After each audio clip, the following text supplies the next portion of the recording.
Be me, 34 years old, running one of the most successful independent blogs focused on gender politics and social justice. Wake up every morning and check my analytics before I even brush my teeth. 2 million monthly readers. Speaking engagements at 3 universities this semester alone. Brand partnerships with ethical clothing companies.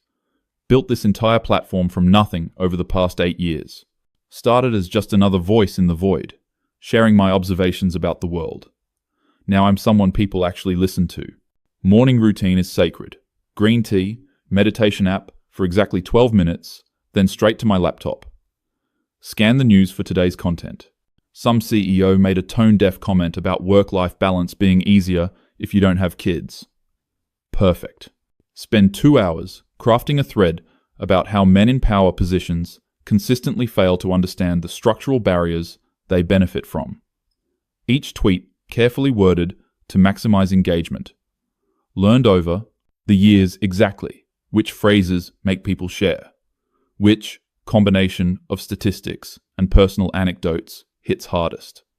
Posted at 9:30 a.m. because that's when my audience is most active. Watch the retweets climb. 300 in the first hour. Check my email while the numbers keep rising. Another invitation to speak at a conference. This one's in Portland. They're offering $2,000 plus expenses. Would have done this for free 5 years ago. Now it's literally my career. Remember when my mum asked when I was going to get a real job? Showed her my tax returns last year and she went quiet. Vindication tastes sweet. Spend the afternoon writing tomorrow's blog post, working on a series about everyday interactions that reinforce harmful patterns. This one's about how men interrupt women in professional settings. I have a whole database of examples I've collected from my own life and submissions from readers. The post practically writes itself. Includes statistics about speaking time in meetings. Add 3 personal anecdotes that illustrate the point. End with a call to action about holding people accountable. Schedule it to post at 6 a.m. tomorrow. Get a message from a colleague asking if I saw the response to my thread from this morning. Some guy with a large following quoted me and tried to, well, actually, the entire thing. Claims I'm taking the CEO's comments out of context. Claims I'm demonizing men for simply existing. Same tired arguments I've heard 1,000 times. Write a response thread. Methodically dismantling his position. Screenshot the most absurd parts of his tweets. My followers flood his mentions within minutes. He deletes the original thread by evening. Add this to my mental tally of small victories. This is the work. This is what change looks like. One correction at a time. One call out at a time. Evening time is for engagement. Spend 2 hours responding to comments, retweeting supporter content, building community. Someone shares. A story about her father who refuses to do any housework despite her mother working full-time, quote, tweet it with commentary about how these patterns perpetuate across generations. Another woman shares about a date who insisted on ordering for her. Add it to my collection of modern relationship red flags. Building a narrative, piece by piece, showing the patterns that people pretend don't exist. Some accounts I recognize try to argue in the replies. Same names that show up every time. Used to engage with them. Try to educate them. I learned years ago that's a waste of energy. Now, I just block and move on. My mental health matters more than convincing the willfully ignorant. Before bed, review my content calendar for the next 2 weeks. Podcast interview on Tuesday about my piece on workplace dynamics. Guest lecture at a college on Thursday about advocacy in digital spaces. Planning a major investigative post for next month about a tech company's internal culture. Have 3 sources. Willing to talk anonymously. This could be the biggest thing I've published. Fall asleep, thinking about the headline. The next morning starts the same way. Check analytics, check engagement, scan for content. Trending topic about a celebrity who made a joke that didn't land. The joke relied on outdated assumptions about gender roles. Write a piece about why it's just a joke has always been the defense mechanism for maintaining status quo. Include historical context about how humor has been used to normalize harmful ideas. Post goes viral. 15,000 shares by lunch. They get interviewed by an online magazine about the piece. They quote me in their article about the controversy. Suddenly, I'm part of the conversation at a national level. Phone won't stop buzzing with notifications. This is the 4th time this year something I wrote broke containment. Went from my usual audience to reaching hundreds of thousands. Exhilarating and exhausting in equal measure. Spend the rest of the week riding the wave. New followers flooding in. Some of them clearly just here to hate read, but engagement is engagement. The algorithm doesn't care about intent. Book sales for my self-published essay collection spike. Made more this week than I usually make in a month. Capitalism is a trap, but I still have rent to pay. Justify it by telling myself the platform lets me do more good. Reach more people. Shift more perspectives. The following months blur together. Summer conference circuit means I'm traveling constantly. Same hotel rooms in different cities. Same panels with slightly different titles. How to be an ally. Understanding privilege. Dismantling harmful structures. Say the same things in different words. Audiences nod and applaud. Collect my speaker fees and move to the next city. Write blog posts from airports and train stations. Content machine never stops. Following grows to 3 million. Get verified on social media. Finally, small blue checkmark feels like an achievement, even though I know it's meaningless. Means I made it to whatever threshold they consider notable. Fall brings a new project. Partnering with other writers on a collaborative site. Pooling our audiences. Sharing resources. My section focuses on everyday interactions and microaggressions. Becomes the most read section within a month. Other writers seem happy about it, but I sense tension. One of them makes a comment about how my pieces are a bit harsh. Suggests maybe I could consider multiple perspectives. Internally roll my eyes. This is always what happens when you speak clearly. People call it harsh because they're uncomfortable with directness. I don't soften my approach. Numbers prove I'm doing something right. Winter means less travel, more writing. Work on a long-form piece about how traditional concepts of masculinity harm everyone. Interview dozens of people. Collect stories about fathers who couldn't express emotion. Brothers who were told to man up.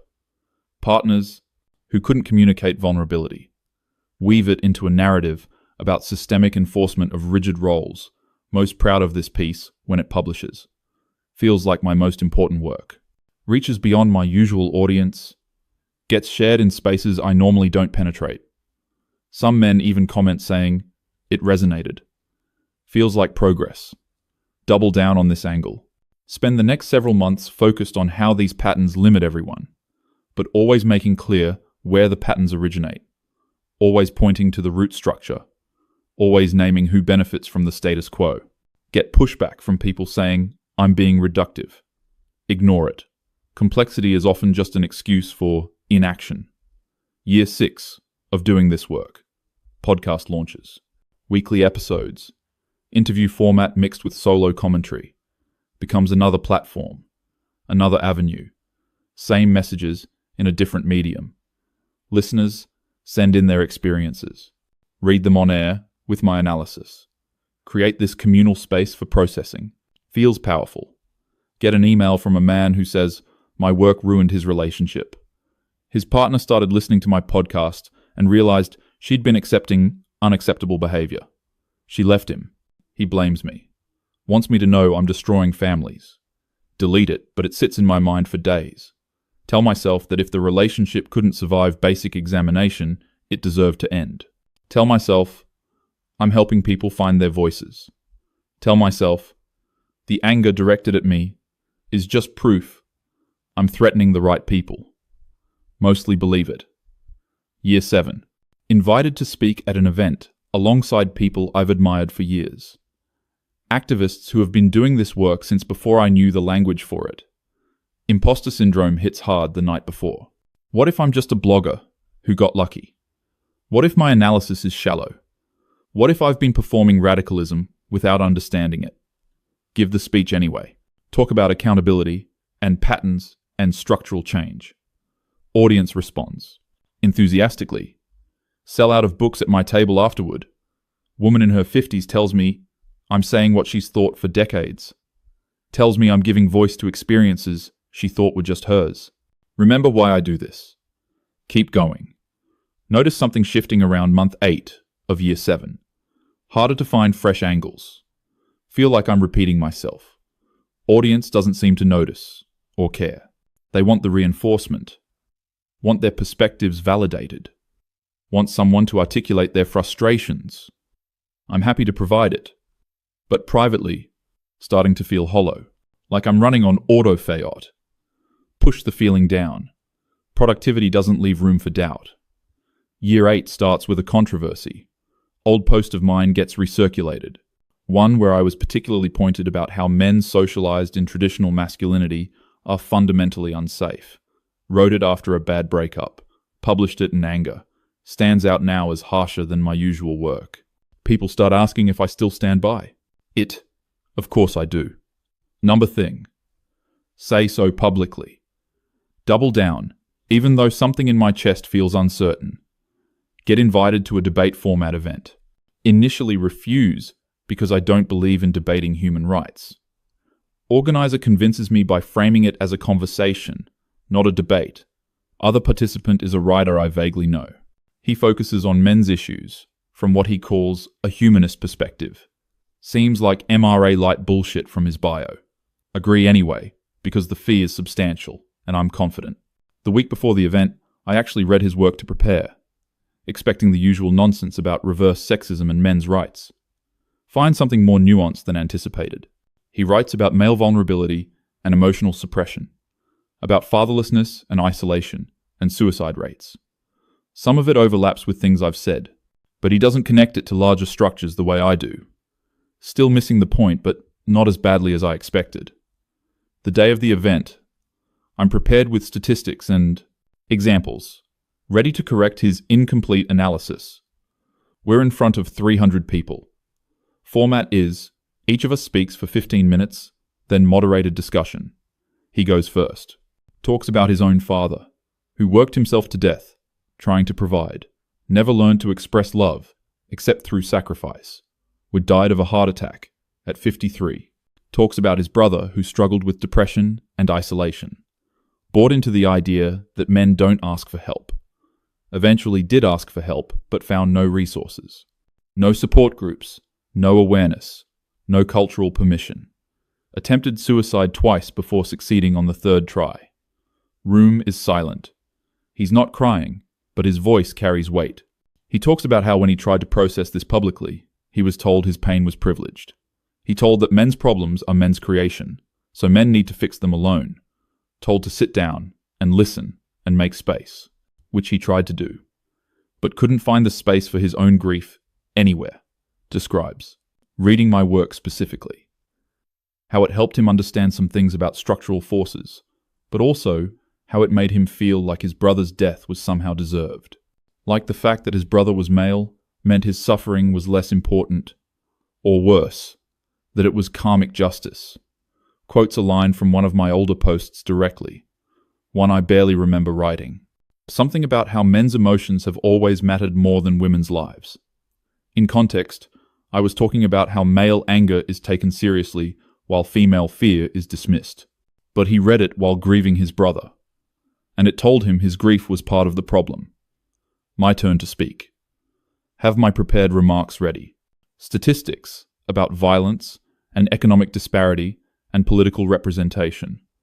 All the structural realities that contextualize everything. Start delivering them. Voice sounds mechanical to my own ears. Look out at the audience. See men and women both. Some nodding along with me. Some looking uncomfortable. One woman in the 3rd row is crying. Older man in the back has his arms crossed, jaw tight. Keep delivering my points. Each one lands exactly as intended. Can feel the room polarizing. People choosing sides. This is familiar. This is every online thread translated to physical space. Get to my conclusion about collective accountability. About how individual pain doesn't negate structural reality. It's a good conclusion. I've used variations of it dozens of times. Applause is strong from half the room.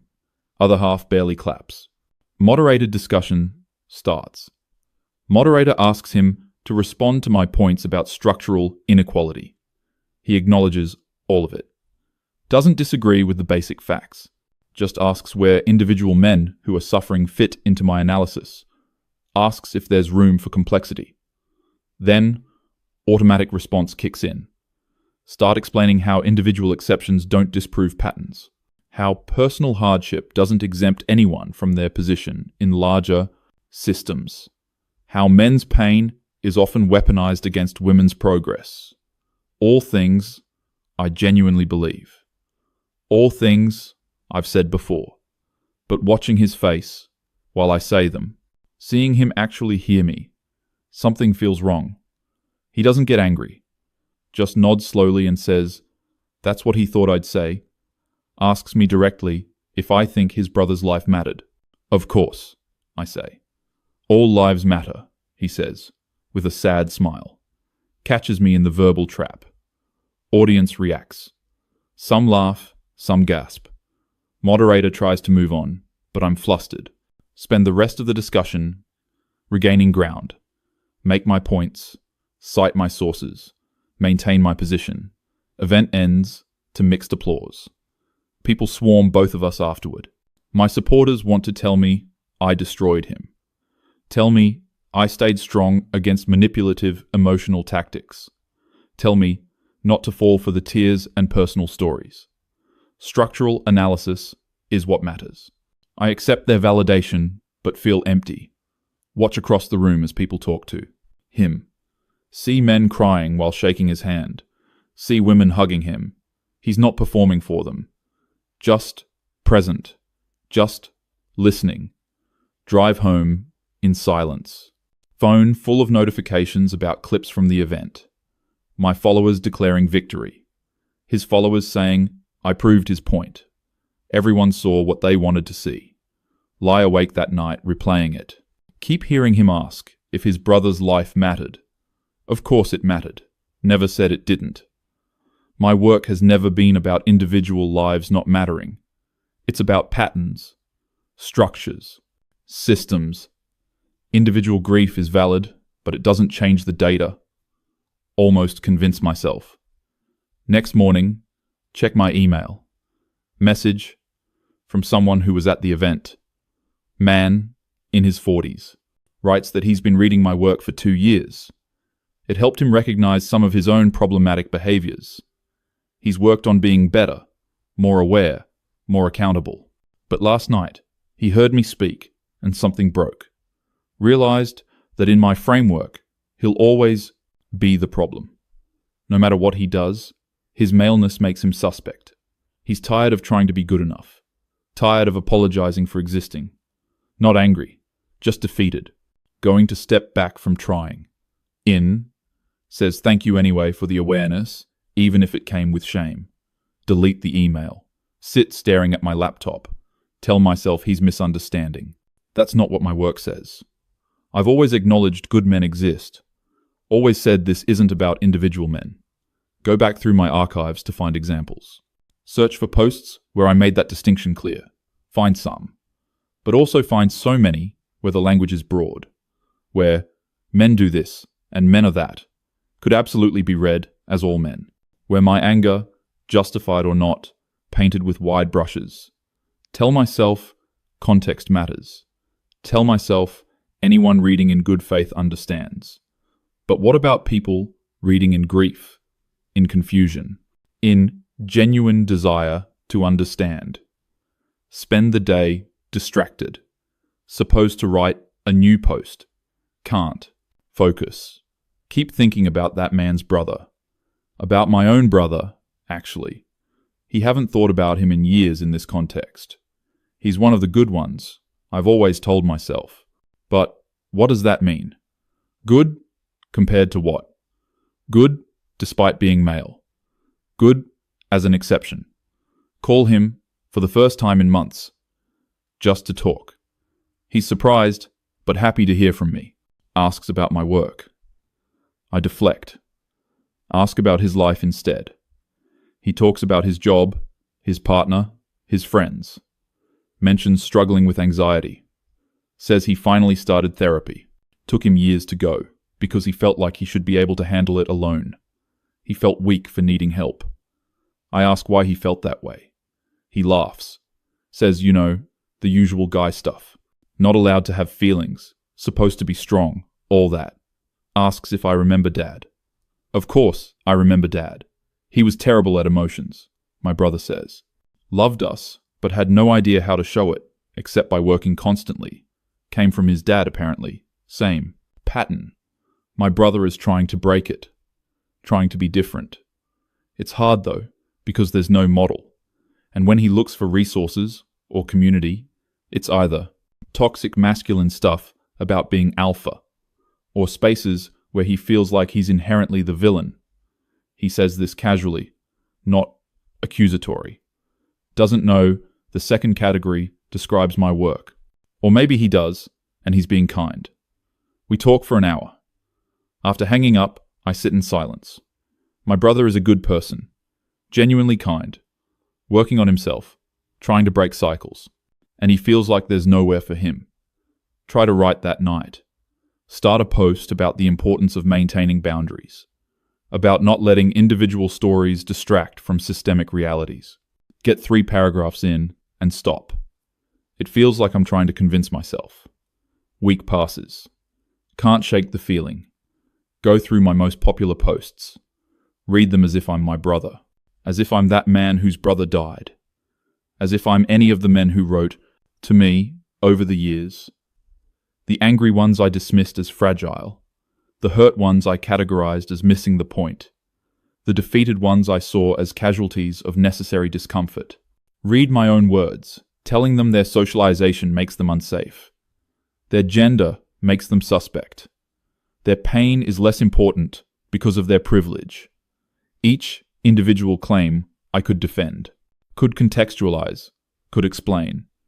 But the cumulative message, the pattern of my own rhetoric, feels brutal. Start noticing things differently. Man on the subway looks exhausted. Reading something on his phone, stress evident. Old me would have thought about how men's emotions get prioritized, how tiredness is universal, but men expect accommodation. Now, I just see a tired person. No story, no assumption, just a human. Meeting with other activists to plan an event. One of the guys in the group offers an idea. Gets talked over by 2 women. Offers it again. Same thing happens. Finally stops trying. Looks familiar. It's what I've described happening to women 1,000 times. Pointed out. Say we should hear his idea. Someone jokes that he doesn't need me to defend him. The patriarchy does that already.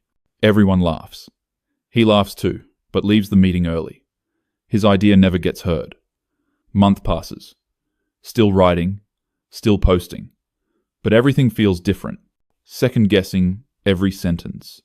Seeing complexity where I used to see clarity. My engagement starts dropping. People notice the shift in tone. Comments asking if I'm okay.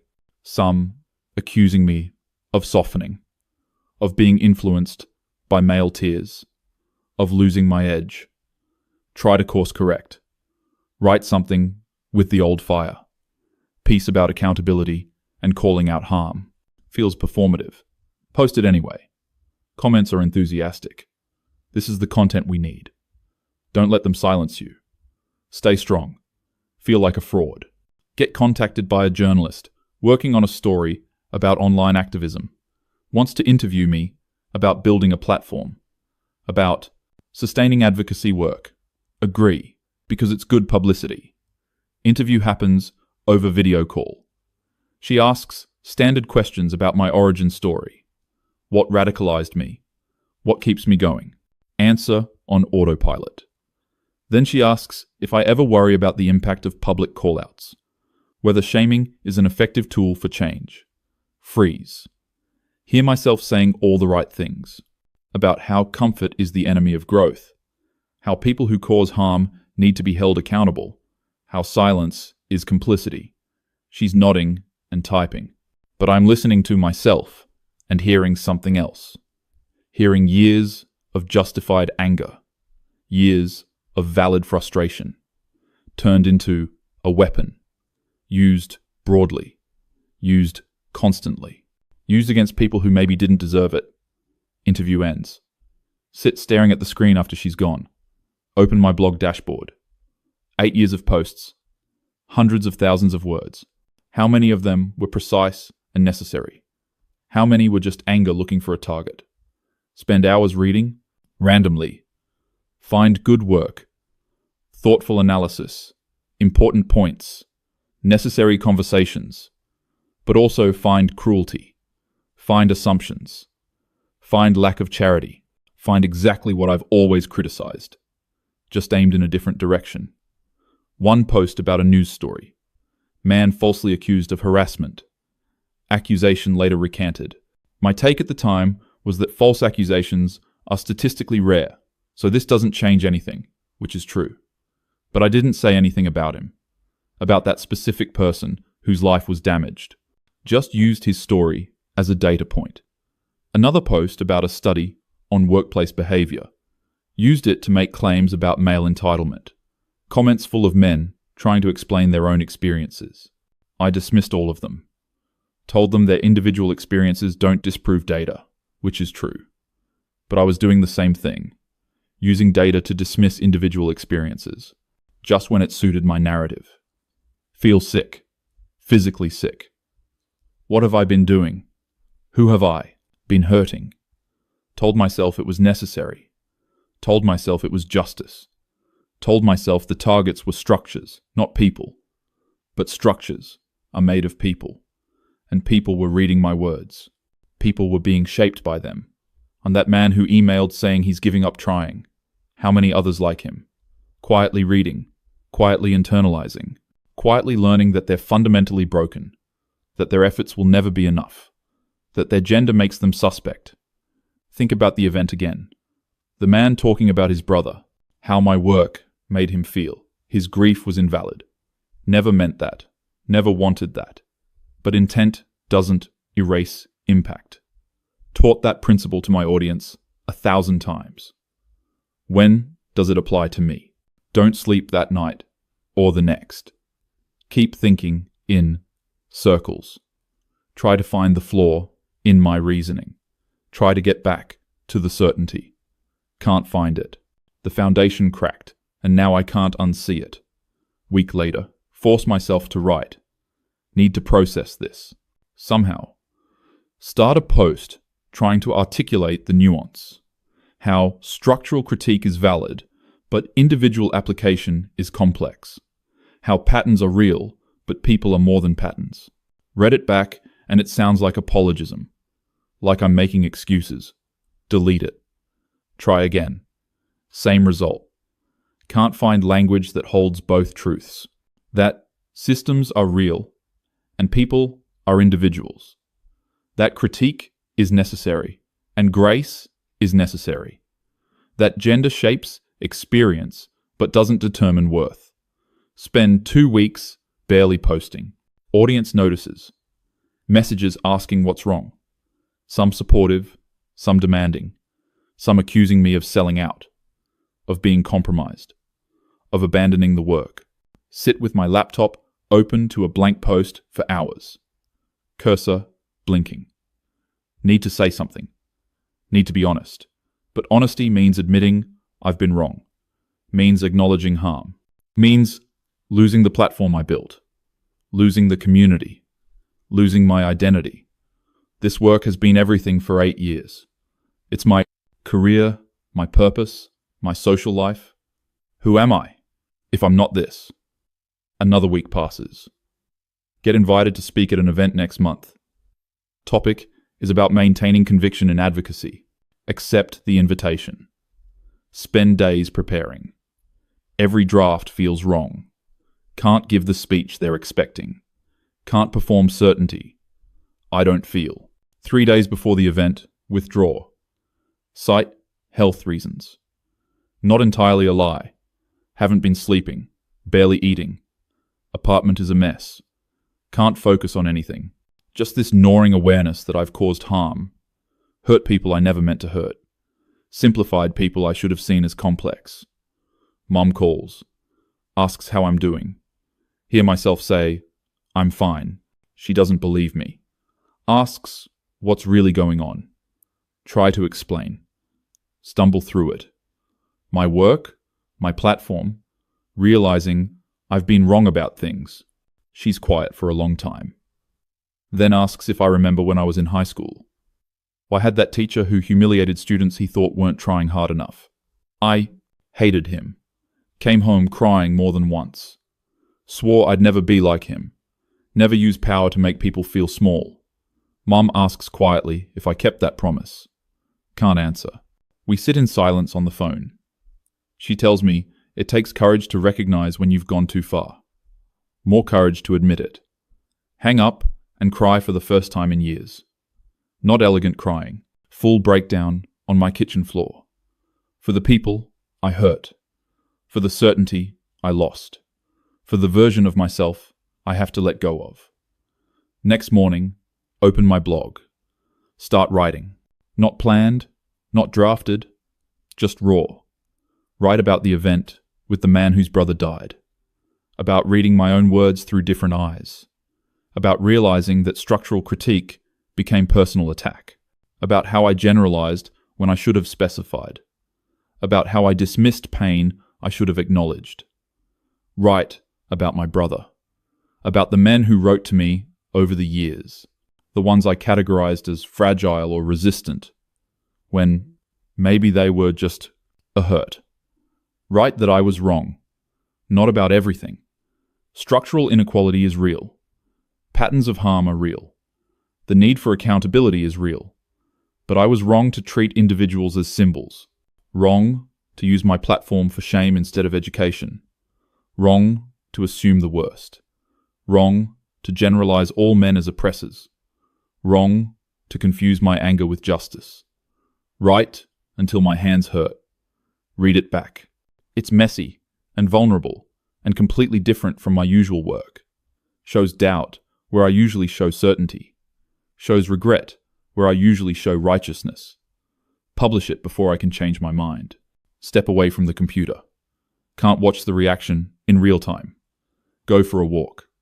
First time, I've left my apartment in days. Outside feels overwhelming. Too bright, too loud. Walk anyway. No destination. Just moving. And think about what comes next. If this ends my career. If my audience abandons me. If I lose everything I built. Realize I don't know who I am without this. Spent 8 years being the person who had answers, who called out harm, who stood firm. What's left when that's gone? Walk for hours. Eventually go home. Laptop still open to the post. Hundreds of comments already. Don't read them. Close the laptop. Lie down. Sleep for 12 hours straight. Wake up to thousands of notifications. Deep breath. Start reading. Comments are split. Longtime followers saying, I betrayed them. Saying, I'm capitulating to patriarchy. Saying, this is what happens when you center men's feelings. Others saying they appreciate the honesty, that they notice the shift and respect the admission. Men writing to say, thank you. Women writing to say they felt the same way but were afraid to say it. Also women saying, I'm setting feminism back decades. Men saying this proves everything they always thought. Everyone has an interpretation. Everyone knows what this means. Most of them are wrong, or right in ways I didn't intend. Can't control the narrative anymore. It's out there. I'm out. There. More vulnerable than I've ever been publicly. Next few days are chaos. Articles written about my post. Some sympathetic, some critical. Most reducing it to a soundbite. Feminist recants extreme views. Activist admits she was wrong about men. Prominent blogger reverses position on gender. All true in a way. All missing the complexity. Ironic, given my whole realization was about seeing complexity. Get asked to do interviews. Decline all of them. Not ready to perform this. Not ready to have my transformation packaged for content. Need time to actually understand what I think now. Spend weeks reading. Not gender theory this time. Just novels, poetry, anything with humanity in it. Stories about people in their specificity. Not as representatives of categories. Remember what it's like to see individuals. My brother calls. Says he read my post. Asks if I'm okay. Tell him honestly that I don't know. He tells me about his therapist, how one thing they work on is holding multiple truths, that he can be privileged in some ways and struggling in others, that his gender shapes his experience but doesn't define his value, that systems are real and his individual life matters. Both things true. Always have been. Ask him if he's ever read my work before the recent post. Long pause. Admits he read some of it years ago. It hurt. Felt like I saw him as the enemy. I stopped reading to protect himself. Still loved me, but from a distance. I didn't know how to tell me.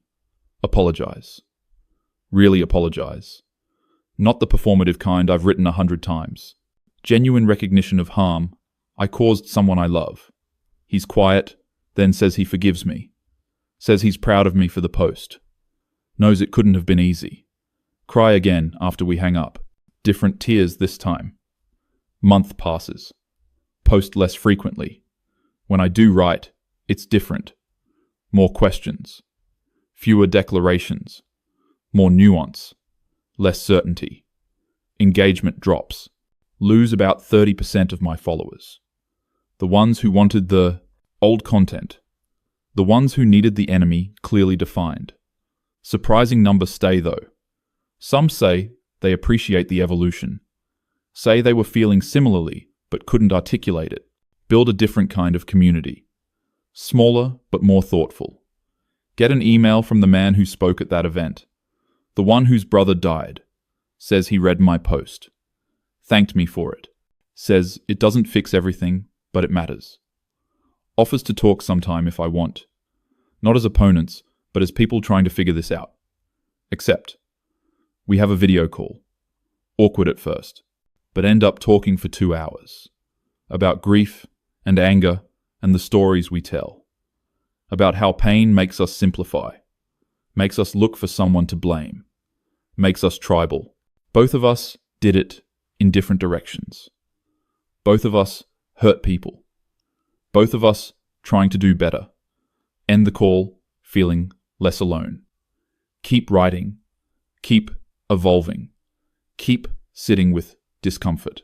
3 months after the post, do my first interview. Small podcast, friendly, host. Talk about the journey, about recognizing harm, about the difference between structural analysis and individual judgment, about learning to hold complexity. It's not a clean narrative, no dramatic conversion moment, just slow, painful realization. Host asks if I regret my previous work.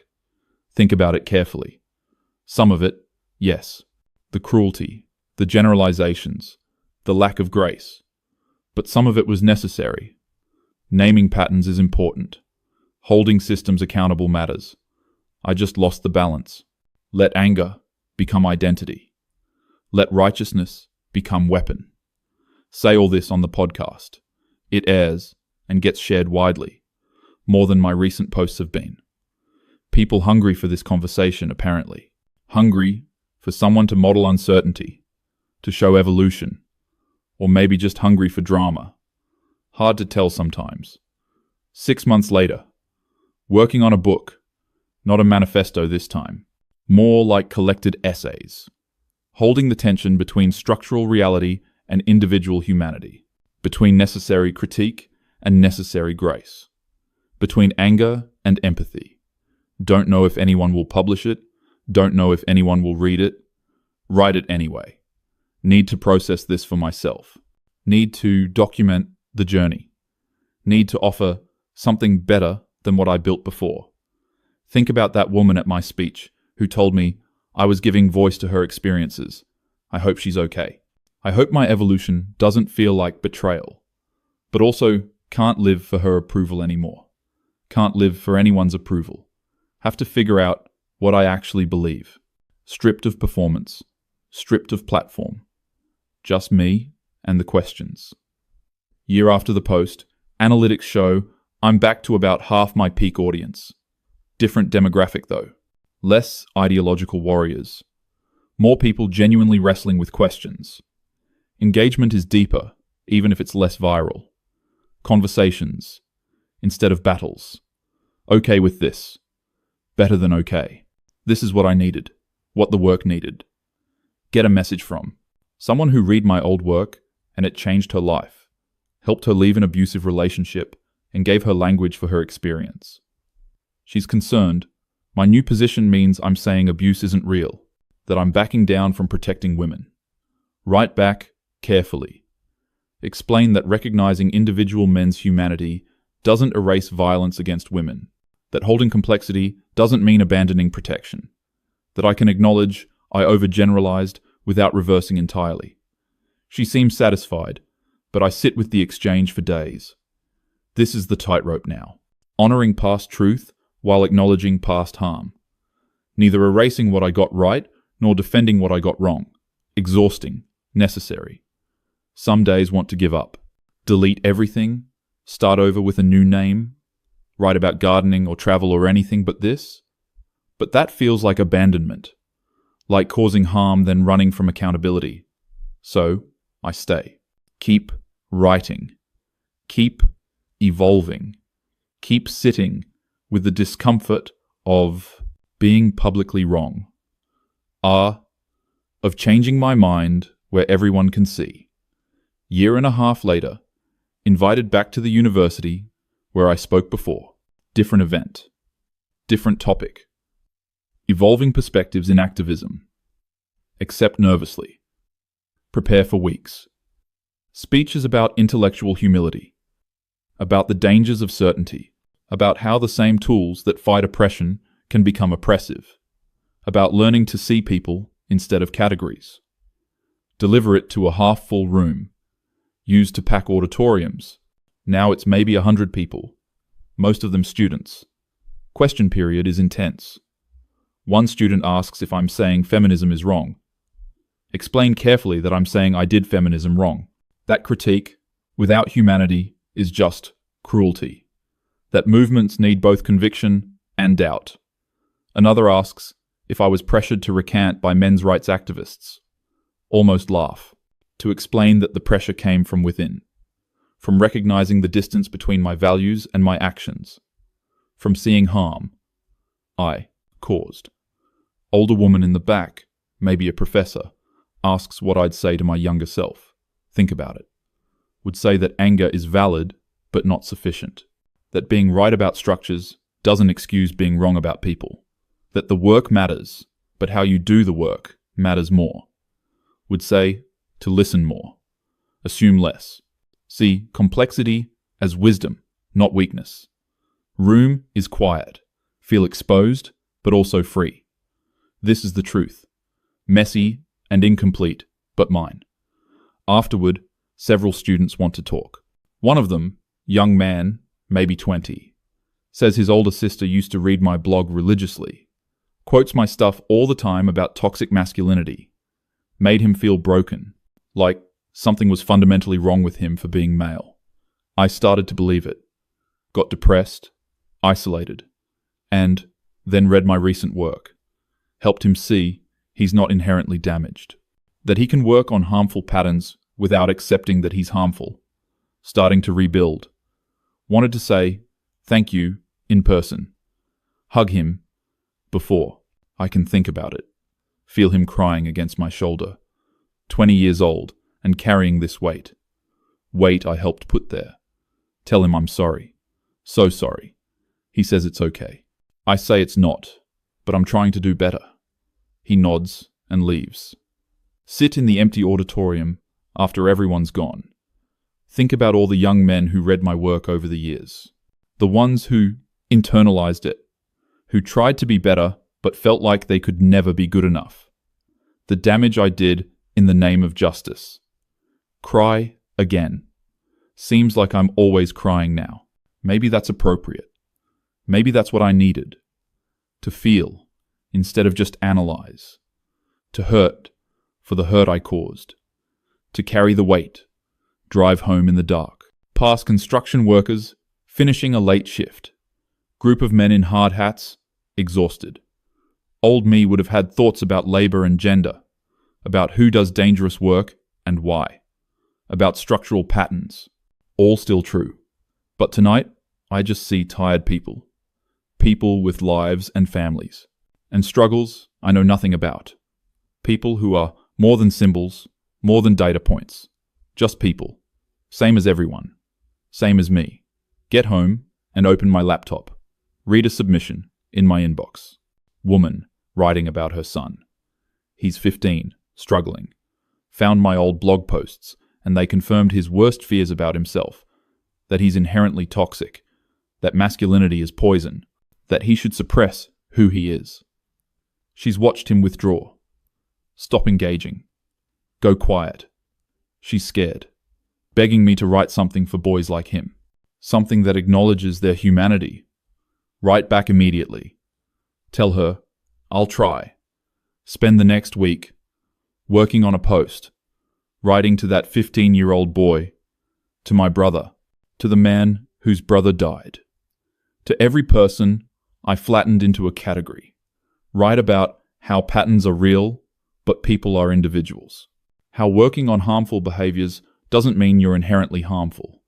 How masculinity itself isn't toxic, even though some expressions of it are. How being male doesn't make you an oppressor. How you can acknowledge your privilege without accepting guilt for existing. Edit it dozens of times. Trying to get the balance right. Honoring structural reality while seeing individual humanity. Publish it on a Saturday morning, titled, To the Boys and Men I Failed to See. Step away from the computer. Go for a walk. Don't check responses for hours. When I finally do, it's overwhelming. Thousands of comments. Men writing about crying while reading it.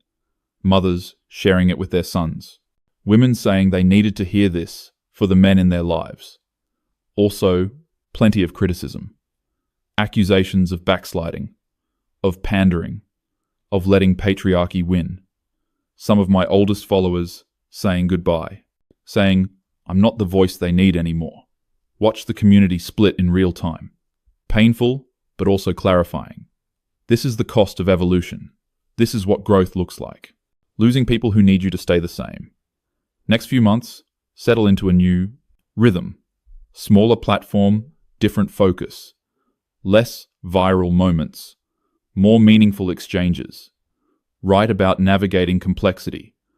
About holding multiple truths. About doing justice work without dehumanizing anyone. It's harder work. Less satisfying in some ways. No clear enemies, no simple answers, but feels truer. Feels like actual progress instead of performance. Quote, get contacted by someone wanting to do a long-form profile about my transformation. Initially refuse. I don't want to be a cautionary tale. Don't want this reduced to a narrative arc. They persist. As promised to handle it with nuance. Eventually, agree. Interview process takes weeks. Digging into my history, my evolution, my current thinking. Hard to revisit. Hard to see the progression laid out. Article comes out, titled The Unraveling, How One Feminist Blogger Learned to Question Certainty, Mostly Fair, captures the complexity. Includes criticism from former followers. Includes gratitude from people who felt harmed by my old work. Includes my own ongoing uncertainty. Goes viral in a different way than my old content. Shared in think piece circles. Discussed in academic spaces. Becomes a case study in online activism. Weird to be observed like this. To have my failure and growth picked apart publicly. But also, maybe necessary. Maybe this is the accountability I owe. To be the example of what not to do. And what to do when you realize you've caused harm. 2 years after the initial post, speaking at a conference. Panel about accountability in activism. Sitting next to people I respect. One of them asks, during prep, how I live with the guilt of knowing my work hurt people. Think about it. The guilt is constant. Every day, I remember something I wrote, someone I dismissed, some assumption I made. Can't undo it. Can only try to do better going forward. Can only be honest about the harm. Can only keep evolving. Say this on the panel. Someone in the audience asks if I think my confession was enough. If apology absolves impact. Answer immediately. No. Apology is just the beginning. The real work is changing behavior. Using my platform differently. Being consistently better. That's a lifelong project. I'm 2 years in. I've got decades to go. If I'm lucky. Another audience member, older black woman, stands up. Says she appreciates my evolution, but has concerns. Points out that white women's tears have always been powerful. Asks how I'm making sure this isn't just another way to center myself. Another way to make my learning process everyone else's burden. The question lands hard. Because she's right. Even my apology, my evolution, my public processing, it's still taking up space.